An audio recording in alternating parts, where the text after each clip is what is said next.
Hello, good morning, good afternoon, good evening, wherever you are in the world. Welcome to Meet Menaca to celebrate you. Today, we are going to have another show with two guest speakers. Sometimes we think, is love itself or a big heart itself is enough to have a successful relationship or marriage? And we are still wondering what is the recipe for a successful relationship, whether it is cross cultural or not. To put it in the mix, these two people who have had at least between them 4 decades of successful marriages are from cross cultural backgrounds. So let us find out whether cross cultural marriages do work with Kirubai Kohout and Balasundaram Muraleetharan. Thank you so much for being here and welcome to all of you who are on the Zoom platform, and a very warm welcome for everyone who is listening on Facebook. So let's not waste time and let's dig deep and start finding out what really is the secret behind their successful marriages. The first question to you, Murali. So, how did you manage to get into a cross cultural relationship or cross cultural marriages? I'm sure everybody is waiting to know what was the secret behind it.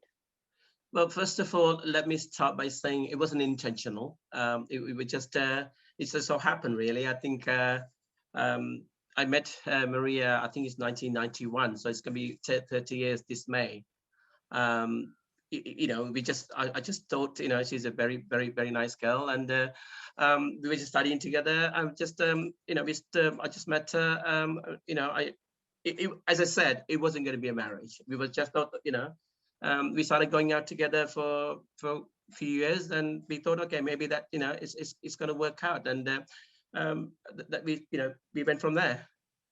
Okay, good to know. I'm sure we will be asking more questions to reveal what exactly happened. But let me move on to Kirubai Kohout I to don't know ask. that secret cannot be revealed. You see, so that's what one of the things Maria told me. Listen, please don't tell them where we met. So, Oh, okay. So I have to interview her one day then. Okay, Kirubai, it's over to you. Can you tell me how did you land up getting married to someone from a different culture, please? Thank you. Thank you, Menaca. Mine is a very interesting story. I come from a third generation Indians from Malaysia. And my father and my mother, they came from the same village in India.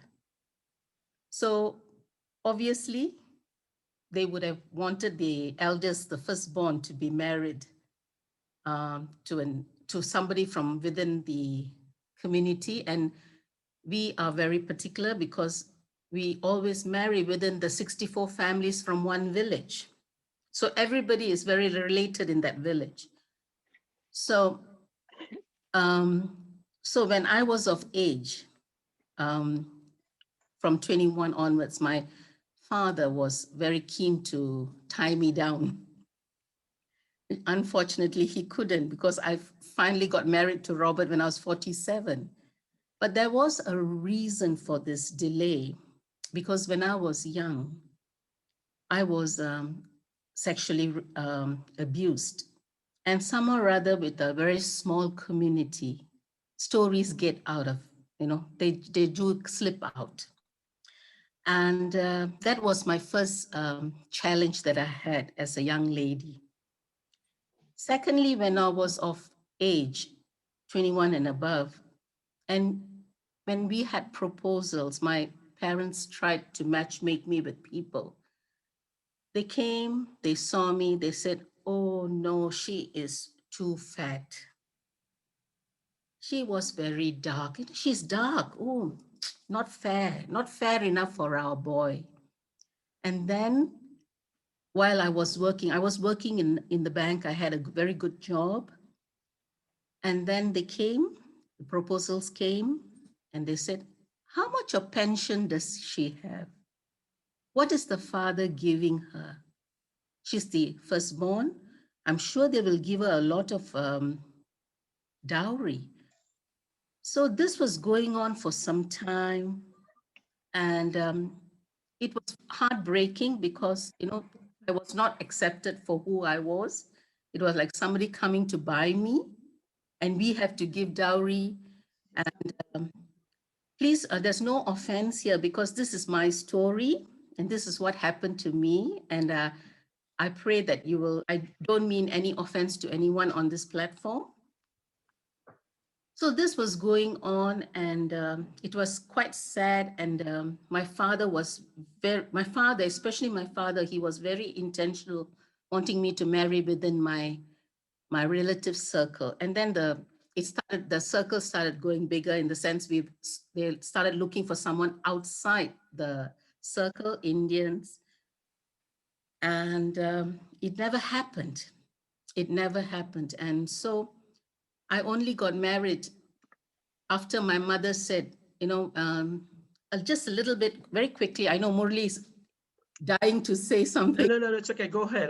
It's an interesting story. I mean, So, so when I was getting on at 46 and, having a very good career and having a good life in that sense, I still lived with my parents, taking care of them, being the firstborn.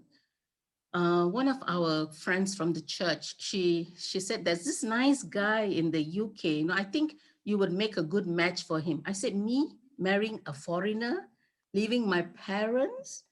And I never liked English guys because I felt they were very different, and sorry to say, my husband's online here, obnoxious. I never liked them. So, but, I think the universe, the creator had a purpose. And when I was introduced to Robert, and we just got to know each other, and my mother was very instrumental in saying, get to know Robert. He might be a good person. You might like him. And we started off as friends. And the rest is history. We got married after 1.5 years, a long distance relationship.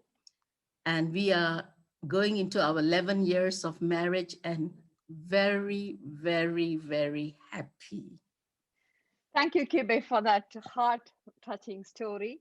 And knowing you, and I know Robert quite well as well. So it's fair to say people who asked all those questions, which they shouldn't have asked, is their loss and definitely not yours. And I'm sure Robert considers him the lucky man. And a very warm welcome to Maria and Robert to be here to support Bala, Murali and Kirubai. It shows how successful their marriages are. So let's dive a bit more deeper. The next question, as you are on the platform, let me ask you first, Kirubai. How was it to meet someone who is from a different culture and then get married? How was your experience? Well, I think because it was long distance, it was easier for me because we got to know each other. It was just the old-fashioned way of emails and telephone calls. And it gave me a very safe space to get to know Robert. And it was a very quick, in the sense, the decision was, I told him, if you love me and I love you, let's make this happen and let's take this challenge and get married, because I just couldn't handle the long distance relationship.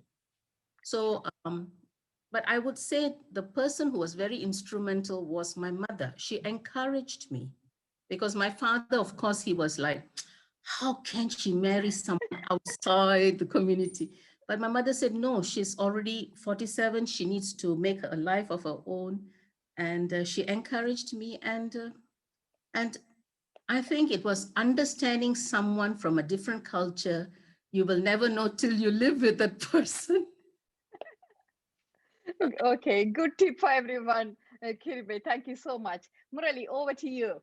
So how has your for me it's experience different been? because it's I met her in London. By the way, she's my better half, as you can see, all of you. So now all I'm saying, I think it's for me, it wasn't emails. It was I met her, and we had a lot of issues with my family, and her parents didn't even know because, as you said, I don't know whether I'm allowed to say we were living together for couple of years before we got sort of really committed to each other. My parents, basically my brothers, disowned me.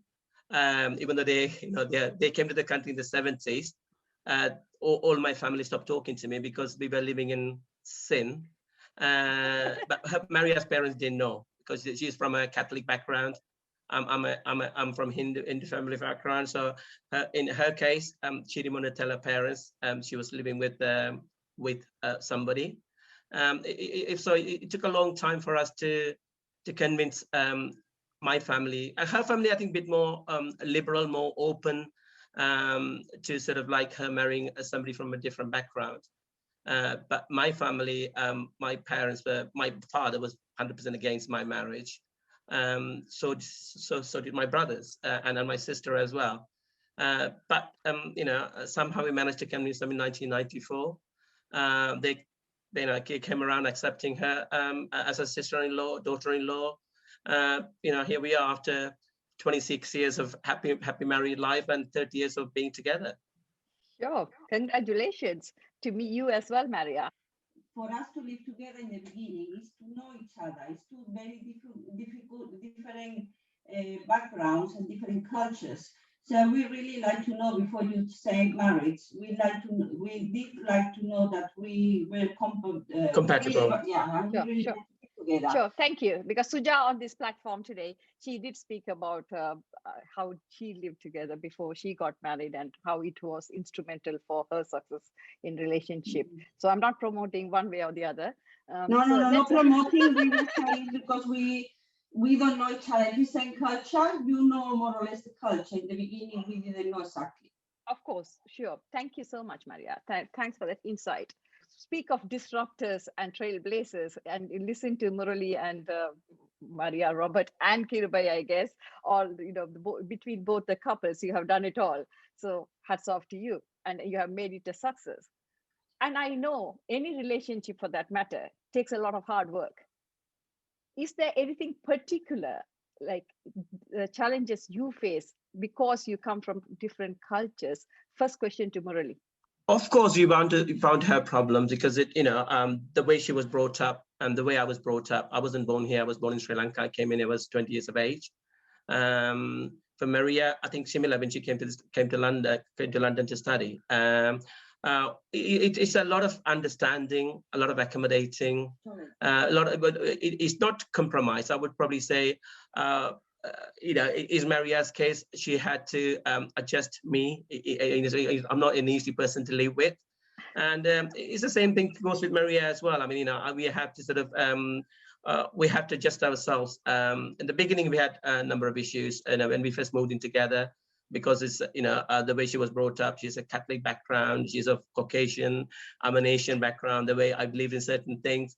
So in the first 2 years, 2.5 years, we had issues, but we overcome all the issues, and we are still together, happily married after a number of years. It shows it all. Maria said tolerance is a main issue. She's very tolerant. Yeah, I spoke to Murali yesterday and Maria, and I told Maria, and it's a gold medal. So since you are here today, I'm going to tell it openly. You deserve a gold medal. Well done to you.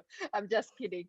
Okay, over to you, Kirubai. What has been your challenges being in a marriage of different cultures? I think the biggest challenge was, even though Malaysia is a multicultural nation where you mix with a lot of different people, but the biggest challenge that I personally had was my father-in-law. Because Robert being the only child, we had to live. This was one of those things that we spoke about before we got married. He said he would like us to live together with his aged father, who was already 80 years old. And he asked me whether you would take care of him. I said, that's not a problem, because it comes quite naturally for us who are in the Asian culture to take care of our elderly. So father-in-law, new country, thank God we spoke English, adapting to the culture here, which is so different. And husband who I hardly knew personally in the sense contact-wise, because we had a long distance relationship and we only met physically 2 months in that 1.5 years of knowing each other, which was a risk on my part, but I'm a woman of faith. I just leaped and I said, I love this man. and I will get on with it. And Robert was never married before, and he always lived with his parents. And for your information, Robert he comes from an Austrian origin, heritage. His parents were Austrians, but he was born here.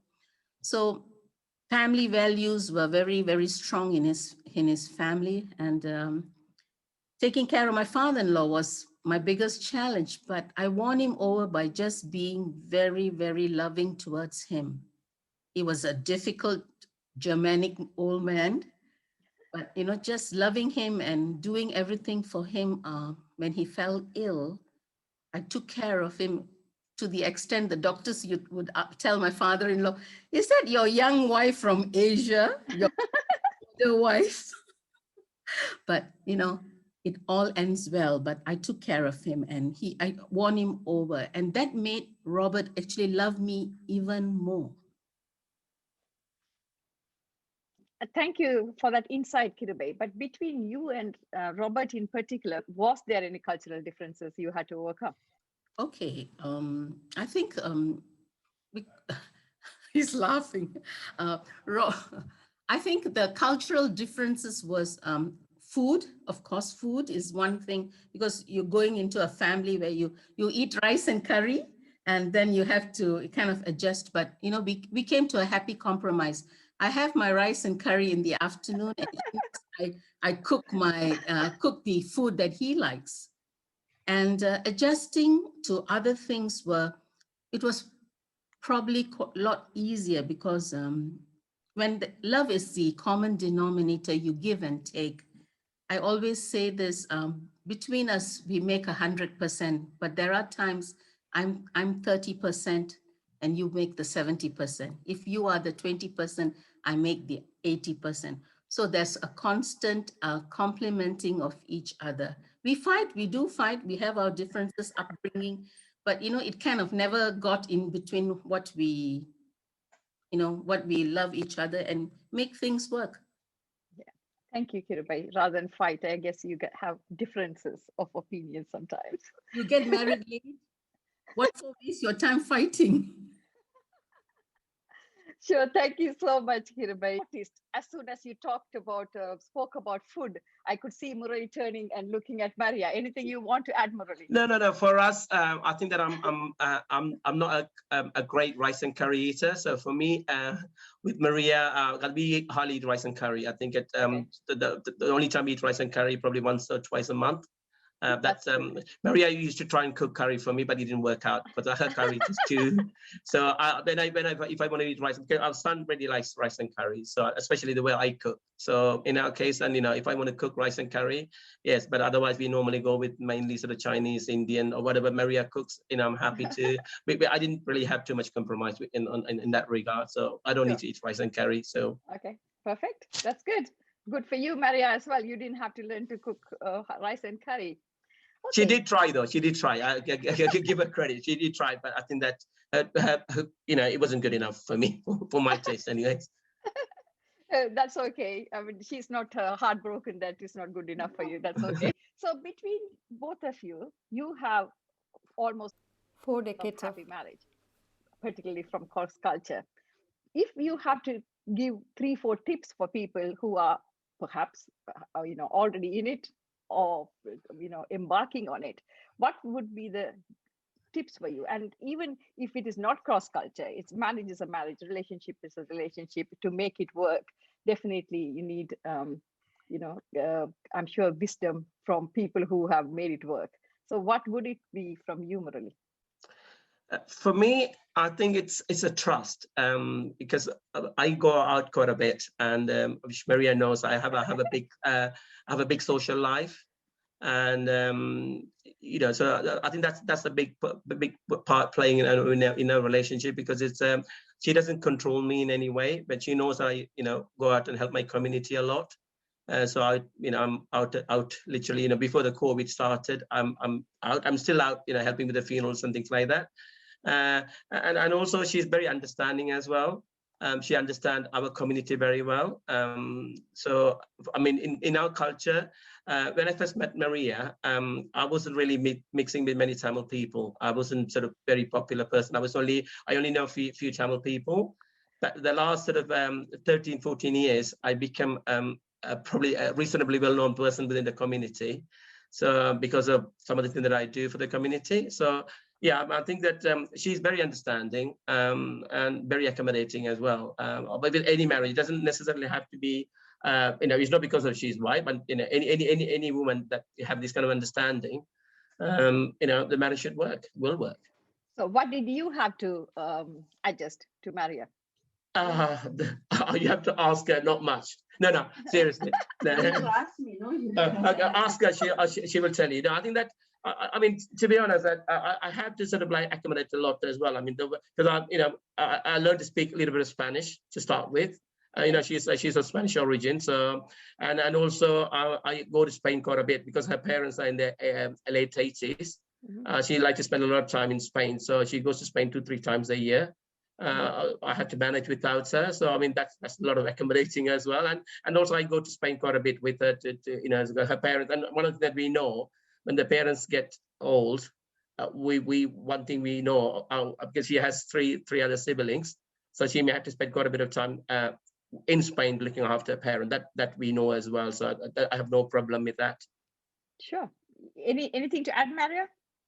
No, more or less what I said before. We need to be very tolerant. You need to understand the culture, both sides, and be tolerant. And I think that is a very important thing for just not only for husband and wife, for any friendship or for anything. And also have to come in here because the Spanish culture is very similar to Asian culture. I think our culture, they have very big family values, looking after the parent. They won't easily put them in a care home and things like that. So I remember like Maria's mother was looking after Maria's grandmother. So that the tradition follows. I think it's not going to happen to our son, but at least sort of, Maria will look after her parent. That we know, even with the sister and the two brothers there living in Spain. Okay, sure. It's really insightful to listen to you both. It's good to know what goes on, in cross-cultural marriages particularly. But I think in any marriage or relationship, I'm sure the same secrets would work. Over to you, Kirubai. So I know that you had very different circumstances to Murali and Maria. So what if you had to give 4 or 5 tips for people? I know because you counsel a lot of people about marriages and relationships. I'm going to ask you to give a few more tips for people. What would you say if somebody is embarking on any relationship and marriages, in particular from cross-cultural as well? So if you can cover both ends, please. I think when you talk about cross-cultural relationships, I think the first point would be to able to embrace the other culture and bring that culture into yours, and it's like an intertwining 2 cultures, because don't forget, we all are human beings. We all are put in different cultures for a reason, but learning to take the good, leaving the bad, and working together. It's easily said and done, but it has to be intentional. When you love your other significant half, you have to intentionally love the bigger family. Sure. I think it's a rule. For me, it is an unwritten rule. You embrace one, you embrace the whole. And secondly would be trust. Learning to trust one another.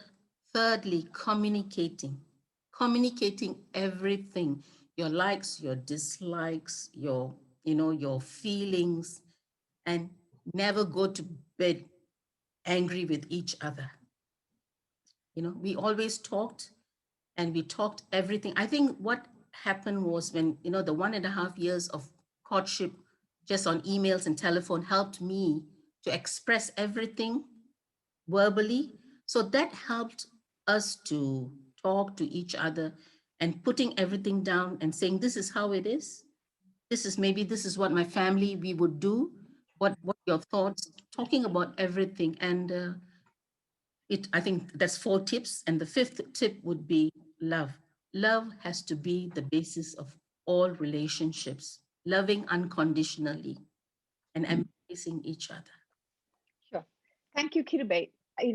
This platform is all about having honest, open conversation, regardless how difficult it is, whether it's accepted or not. We have been praised, we have been challenged, and also we have been criticized for different topics.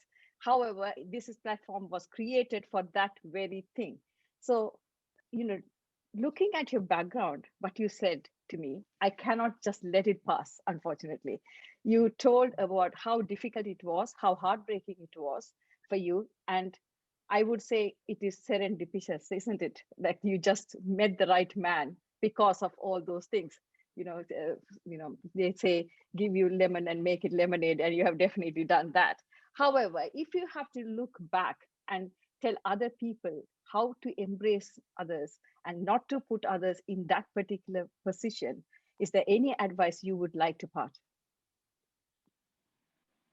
That's a very I think it's a difficult question because it's different from case to case, It's very different from case to case because it's about, again, I would say 2 different people embracing 2 different cultures and embracing 2 different extended families.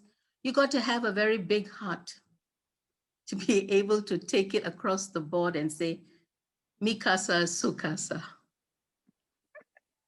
And it's beautiful, but of course you have your challenges, but nothing can be not overcome by love, trust, and hope in all these matters. Sure. Thank you, Kirubai. Over to you, Murali. Can I ask you any advice you would like to impart for immediate families and societies? Both of you have told how difficult it was. In particular, you said to me that your family literally disowned you and you were left, wandering on your own. So anything you would like to tell the societies, the communities, the extended families, what they could do differently in the future? For me, it's very difficult to answer that because it's, as I said, I ultimately wanted to marry a Tamil girl. That's the way I was brought up. So meeting Maria is an accident. If I hadn't met her, I would have ended up marrying a Tamil girl. So for me, it's just Maria, I think, is a 1 in a million. I think it's just for me to see. Seriously, I think that it wasn't just an affair with Maria. It was just after I met her, I thought, bloody hell, that she's much better than a lot of Tamil girls. That I'm sorry to say that, okay, but I think that so for me, if you meet somebody like Maria, please go ahead. I mean, you don't really have to. You don't have to justify to anybody, to be honest. It doesn't mean that you have to go out and look for somebody from a different culture, different background. But if it happens, let it be. I mean, that's what happened to me. So. Murali, that wasn't the question. I'm not asking anyone to go, and definitely thank you for clarifying that. I'm definitely not recommending people to start going looking for cross-cultural marriages. That's not what I said at all. But if it does happen, like you have experienced, what the extended family and the society can do to help those 2 people come together and be happy? Well, it's very, because in my case, as I said, I had a lot of backlash, because of I was living with Maria. First of all, she's of different background, ethnic background, or she's white, and second of all, I was living with her in sin, as far as my family is concerned. So, for me, I wouldn't promote living together. But having said that, when you come from 2 different backgrounds, 2 ethnic culture, that's the only way you can find out whether this person is compatible to you. So that so for me, although I wouldn't promote mixed marriages and things like that, but I think if you happen to be the right person from a different background, different ethnic background, I think it's worth living together just to see it's going to work out. If it doesn't work out, there's no commitment. You can sort of go your own way. But convincing that family is going to be difficult. I mean, especially, but I'm a first generation of Sri Lankan, so my son is different because my son was born and bred here, and I have a lot of friends that I know their children are married to English, Italians, Irish, so for them, I will accept, my son brings anybody I will accept. I don't really have a choice anyway, because I'm married to a white person. But for me, it's not that difficult, especially for second generation of Sri Lankans or Asians. They're, for them to marry a cross-culture person, I think most of the parents are becoming more and more moderate, more liberals. If my brother's son marries a white girl, I don't think my brother have any problem, even though he was against me marrying a white girl at the time. So I think that our society is becoming more and more liberal, especially the second generation and third generation. So I don't think I should add anything else to that. Sure. Okay. Thank you so much. Kirubai, on the same token, you told about how your father disapproved, or he didn't, and because Kirubai and me were having this conversation one day, she said, actually, my dad wanted me to marry one of those 150 people in that village. So, what would you recommend if your child or your nieces, nephews, or family friends bring someone and say, this is the person they are going to be really happy with? And how can you, as a family, extended family, or a society, how can they support those two people, Kirubai? I'm in total agreement with what Murali says. He said what he said. I'm in agreement. I think if this is the right person for you, you will know it in your heart, and it can be in any culture. Doesn't matter. It has to be just the white culture, the European culture. It doesn't matter at all, our Indian culture, as long as the person is the right person. But you know what? The person has made the decision.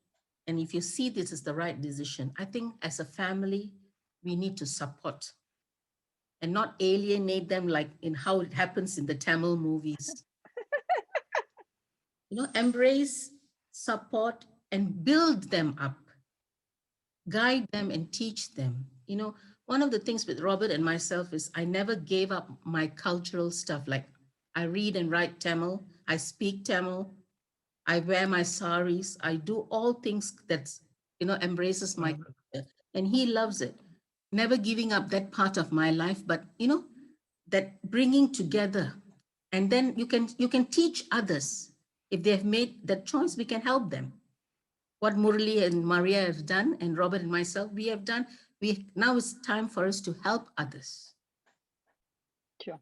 Thank you so much, Kirubai. And I'm sure a lot of people have gained a lot of insight into both of your, what you shared today, because like Murali rightly said, we are moving on to the next generations, and all these things are going to be possibilities we have to embrace. We are all here, parents, we have nieces, nephews, and family friends who have children who are second, third generations. And, we cannot afford to pretend any longer that these things do not happen. It is the reality. And I think the more openly we speak about these things, I think the more we will learn how people can manage, adjust, support each other. And I think it's really, really important. As I asked some questions to Maria, I think it won't be right if I don't ask something from Robert. Over to you, Robert. Can I ask you to come on the screen, please? Ask away. Hi, Robert. So, hi, Robert. So, how was it for you to just accommodate to Kirubai from a very different background? Well, one of the things I've always said was, why are you coming from a nice warm country to this unheathen, cold country? Are you fleeing? Are you a part of a cult member? There was various things behind it. Yes, part of the relationship was the 6,000 miles difference.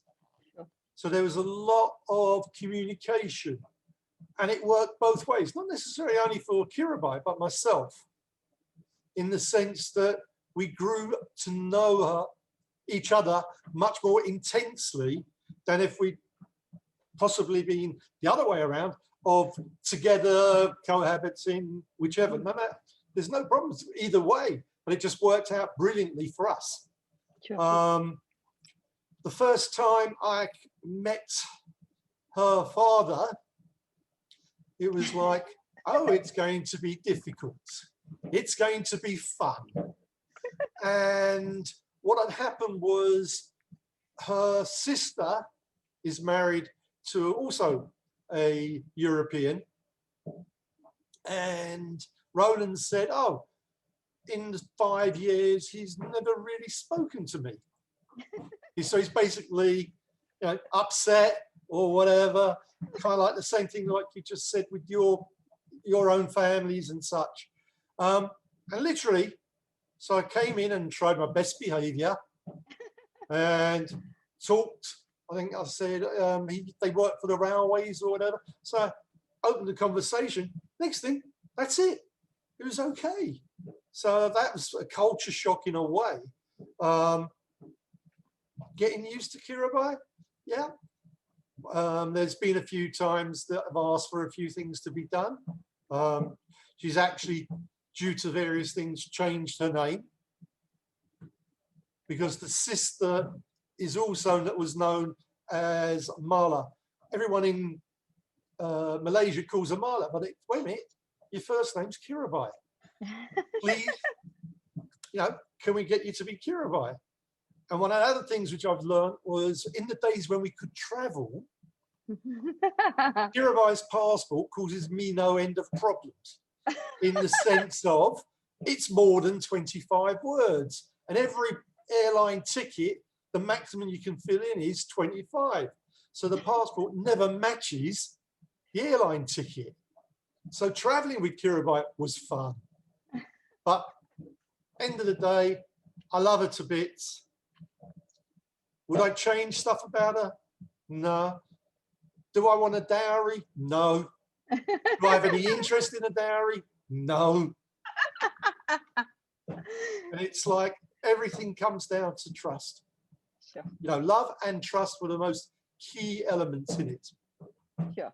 Thank you so much, Robert. I know you quite personally. I think one of the people I know quite well. So I know both of you love each other really dearly, and you know it really worked for you both. So you know, be blessed and have many decades of togetherness for both of you. Really, both the couples, you have made it work. And I know any relationship is hard work, and relationship from different backgrounds must have been or is you know, you have to adjust and accommodate even more. So thank you so much for all the four of you to come on the platform and speak so honestly, candidly, and be transparent about the difficulties, and also how, you know, to share the wisdom, how other people also can then go on to make these kind of relationships work. So with that, thank you, Robert. I am going to be talking about what we are going to do for the next week. Next week, we are going to have another speaker to come and speak another topic which might raise bros, a young person's perspective of cross-cultural heritage. With us will be Josh McLennan, a trainee intellectual property lawyer from London, who will be coming and sharing his insights to tell us how easy or difficult it was to be of mixed cultural heritage. So before I ask everybody to be prepared with the question, I already got the question on an email even before, one day before the show, so I can see what all questions are going to come. So brace yourself, both the speakers. Before that, so start collecting the questions, audience. I'm going to hand it over to Rohan Mehra to give the vote of thanks to both the speakers. Thank you so much, Menaca. I guess we've had perhaps the most candid session that I've attended in a very long time. It literally felt as if we've attended both the weddings without actually being there in your functions many years back. You know, as they say today that technology has brought the world closer, or they say the world is becoming flat. The number of years that you all have been into these beautiful relationships really makes me wonder whether we actually needed this technology, whether all of these things have brought us close to each other, or it's this love, this bond, this relationship which has actually brought us closer to each other. And these are two examples, and I'm sure the world has many more to showcase. But just listening to your stories and you could actually see the candidness, the small nicks and nooks here with each other. And it was so beautiful to see all of that in one frame. It's like it's Zoom, I felt that I was in each of your homes for sure. So thank you so much for those lovely memories and lovely thoughts that you've been so candid and open about, and that's what, as Menaca rightly said, this platform is all about. Me being me, couldn't stop myself from writing a few words for the four of you. So please apologize if it doesn't match up to the levels of the relationship. But this is for you, Kirubai and Robert and Balasundaram and Maria. Our cultures may have different names, but when we decide to play the same game, love is the only aim. Being there for each other is the main. It's high time the world stops the blame game. Embracing each other's culture is your claim to fame. Excuses and reasons given by the world are very lame. Nothing succeeds without pain. Come sun or rain, both of the beautiful couples have remained sane and sane. The efforts you all have put in have not gone in vain. What matters is love and happiness between the hubby and the dame. So this is just a small thing from my side to the two beautiful couples who've showcased their lives so beautifully in front of us. Thank you so much, everyone, for being a part of this special occasion. Thank you so much for attending these sessions, being with us, giving your inputs. I guess you all are what makes this platform what it is. Thank you so much. Thank you, Rohan. Listening to you after a long time on the show, and we definitely missed your poetry for sure. We do miss you as well. Don't get me wrong, but you take the poetry and the vote of thanks to another level. So thank you so much for joining us from Mumbai, India, all the way. So it is great to hear from you as always. Now, people who are ready with the questions, please be ready. But before that, I already have a question to ask because I got an email. The question to you, Murali and Kirubai, I will go one by one. Say if there was a person you loved, how would you break the news to your family? And when would be the best time to break this?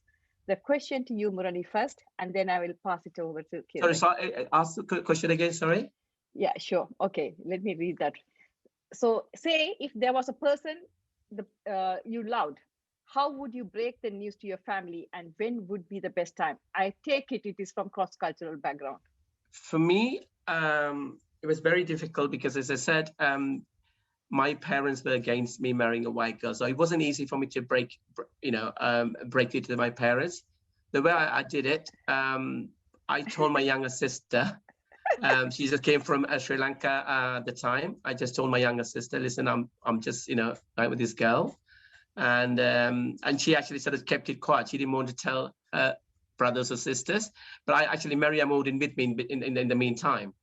So the only person came to know my sister, but she actually gently broke the news to the brothers and my parents. But eventually, as I said, the results wasn't very brilliant because they were against my marriage. They're living together. So actually, I didn't actually break the news to my parents myself. It's actually broken by my sister. Actually, I told my older brother that, guess what? I'm really nice living with this Spanish girl. And that's when it stopped. And, I think that Esther is there. Esther is actually there. I think she is actually, she actually, the second person came to know about, me living with Maria because she's a very close family friend of mine. And I think the first time I took Maria to Esther's house, but not to my brothers or sisters' house because they were, as I said, they were dead against that. So the news was broken by my sister to my. I didn't have the guts to tell my family. Sure. Okay. Fair enough. Is there any advice you would tell how to break the news? Because I think things are different now, Menaca. I think that because if my son is falling in love with somebody, I'm sure he wouldn't have no problem telling me, Dad, listen, I'm just I'm seeing this girl. Is it okay for me to bring her home or whatever? But for me, I'm flexible because I did it, so it's not that difficult for me to accept. It's not a heartbreaking news, if it's going out with somebody, you can easily come and tell me. I have no problem. I don't know whether is going to be a difficult news to break. Sure. Okay. Thank you. Thanks, Murali. Over to you, Kirubai. Any tips for this person who has sent an email for us, please? I think once the couple is sure of each other, it is good to get the family involved. They need to know. And as Murali said, at this 21st century, people think differently.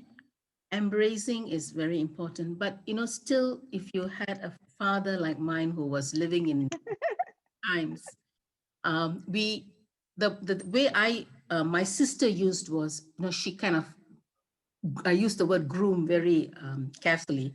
My mother, my mother was the go-between. She talked to my mother about her friend, her boyfriend. And then my mother got to know him first. And then it was easier for her to share with my father, because my father was very, very conservative. So sometimes winning one parent over could be the right move, but it is all, you have to assess the whole situation, but don't keep it away from your parents. It's not a nice thing, hiding behind things like this.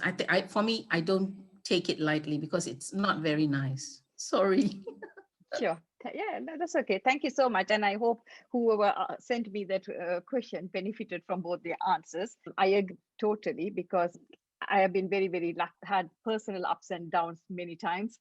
And, it's no secret. I had relationship breakdowns, gone to, been successes and many failures. And I have been blessed with a family who supported me throughout. So yes, I do agree. It is best to tell it as it is, then I think it is, my policy is tell it as it is, and it is up to others to embrace it or not. It is, don't make it your problem, and then it is their problem. But I also understand, on the other hand, there are still families, like you both mentioned, rightly so, we are still stuck in those ages, whether it's for good or bad, because of different family dynamics, cultural values, social Taboo. Taboo. I was thinking whether to use the word or not. It is actually still a taboo anyway. So yeah, of course, yeah, it is still a taboo, but it is not the only taboo. Being single is taboo. Living together is a taboo. Marrying from cross culture is a taboo. We have many taboos in societies and cultures, and that's what is the aim for these kind of platforms, to raise the questions, raise the right questions, and see, is it still a taboo? Are we ready to move on? And are we happy to have these conversations in a civilized manner, even when we don't agree with the other person's point of view? Basically, what I'm trying to say is, let's try to agree to disagree sometimes, because I think that's the only way we can build bridges and move on and create these societies which embraces everyone, build people, and really create a society where everybody flourishes, because we are all different, whether we like to think or not. We have different belief systems, we have different values, we have different religious beliefs, cultural norms, but it doesn't mean to say one is superior or inferior, one is right or wrong. It's time for all of us to embrace change and embrace the differences and move forward together, because I think it's really, really important, high time, as a society we do all this. Vani, please ask the question. This is a question from Murali. I just want to know whether language was a barrier to both of you. For me, Maria spoke very little English when she first came from Spain. So it was a barrier at the time, yes. But I think that, as I said, it's been a number of years now. So she learned to speak the language. She came here to study English. That's where I met her.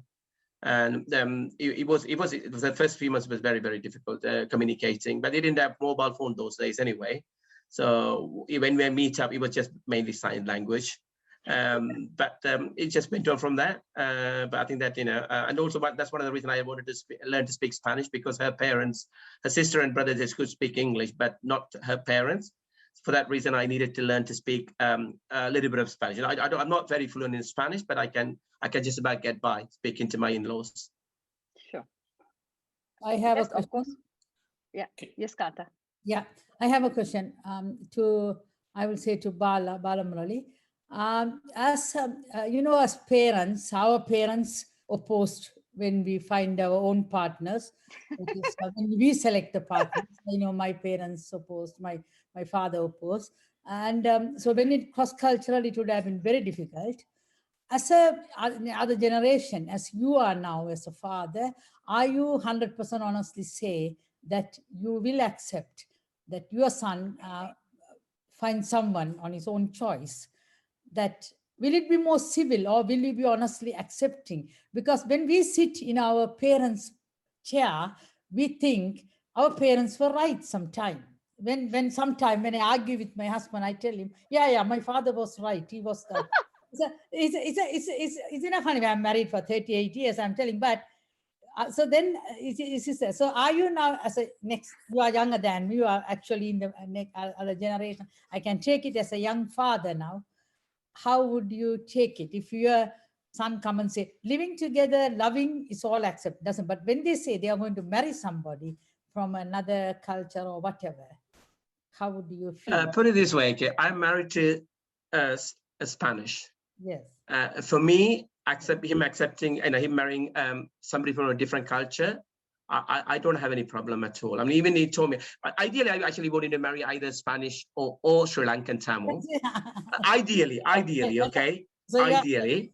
But having said that, I mean, he told me that, listen, I'm not going to marry Sri Lankan. So he already told me that. So basically, that's out of the question, okay? So, but I think that for me, I don't have any problem, So this is actually even actually set up, even after marrying Maria, and few parties that she, people were confronting her, our children, I would never let my son marry a white girl.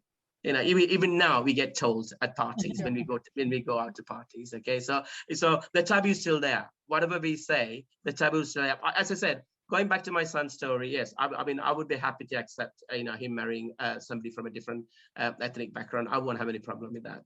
Sure. Thank you so much, Murali. And I think one thing I always have seen you is being very candid and honest and just putting it there, whatever you have to say. So, hats off to you. It's really a good question as well, Kanta. I think, firstly, would they care, the next generations? Do you agree or not? So it is your loss if you don't embrace. That's what I'm going to say. But saying all that, I think it's really important for us to try harder to embrace change, because we are, whether we like it or not, we made that decision to migrate. They didn't, and we have brought them up in this culture, and why shouldn't they? And even if you're there, I think with times everyone has to change. Change is inevitable. We don't want to be left behind as a society who don't want to move forward and stuck in the past. That would be my take on that. I really hope these kind of questions have to be asked and answered, and more topics like this will be raised, because with constructive conversations, open, honest discussions, that's how we change the society, not by demeaning or someone, or criticizing or someone, or victimizing someone. That's not how we want to raise our society. So I'm really glad these questions are being asked. People who are on Zoom, please hang on. We are going to have the after party, Q&A, and networking, however you call it. For people who are on Facebook, we are going to say goodbye to you. It is time to network. However, hopefully you all will join us again next week, same time, same place, to listen to a young person's perspective of mixed cultural heritage. Until then, be safe, be happy, and keep smiling.